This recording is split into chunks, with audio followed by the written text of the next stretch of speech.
breaking news after the U.S. warned all day of a full-scale Russian invasion of Ukraine, that it was imminent. Vladimir Putin has just addressed the Russian people. The Russian President Vladimir Putin has launched a major military operation against Ukraine. Of course, as war unfolds in Ukraine this morning, explosions and sirens heard in and around Kyiv overnight. My name is Mr. Caravano. Shannon Sobia. James Becker. I teach world history, 9th grade primarily.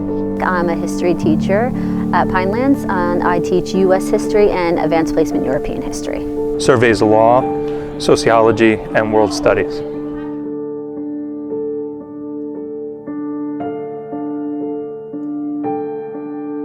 This mirrors the Soviet-Afghan War that started in 1979. My students, we cover this conflict because we discuss the history of September 11th, and you can't talk about one without the other.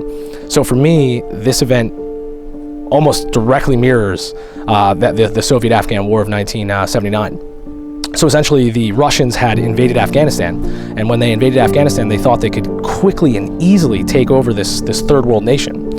The Afghan people, again, proved to be very similar to the Ukrainians today, more resilient, and they held on long enough to convince the rest of the world, including the United States as well as other allies, to send in billions of dollars worth of missiles and guns and humanitarian aid and bullets and you name it. And the Afghan people were able to hold on, they were able to fight back, and eventually they did so well that some experts believe that it was the economic nail in the coffin, if you will, to help bring down the Soviet Union. World War I, World War II. If you look back even in European history, what you guys were taught last year, the Austrian succession, the 30 Years' War, this stuff has been culminating and culminating. Anytime people want to be, nationalism gets thrown around, there's that pride and devotion in one's country, you're going to have these issues. You're going to have these issues. Ukraine wants to be an independent nation. They want to be an independent nation. They want to be free of, that scare, so to speak, that, hey, these guys can take our independence any time. So, like I said, what they need to do is eventually sit down and say, hey, here are our problems. How can we come to a conclusion on these problems or do away with these problems? All right, both sides have to go in on that table, and both sides have to agree.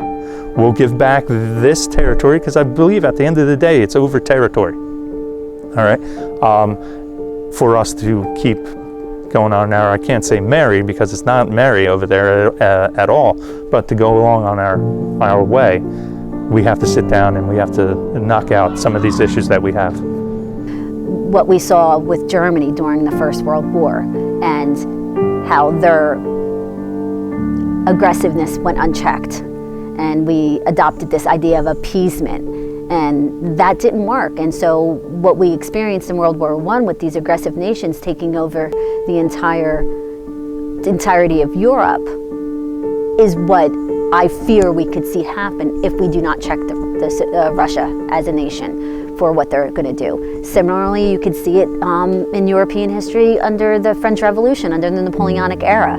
It's the only other time where there is a nation that literally basically took over all of Europe. So yeah, I do see similarities there, but of course the context is different, the weaponry is different, there's always similarities. I'm a proponent of history being a pattern, not something that repeats itself. So there are patterns that we have seen between, say, World War I and now. But there's a lot more at stake, I think. We've already fought World War II. I keep saying World War I. We've already fought World War II, and that's why we need to stop this from happening now.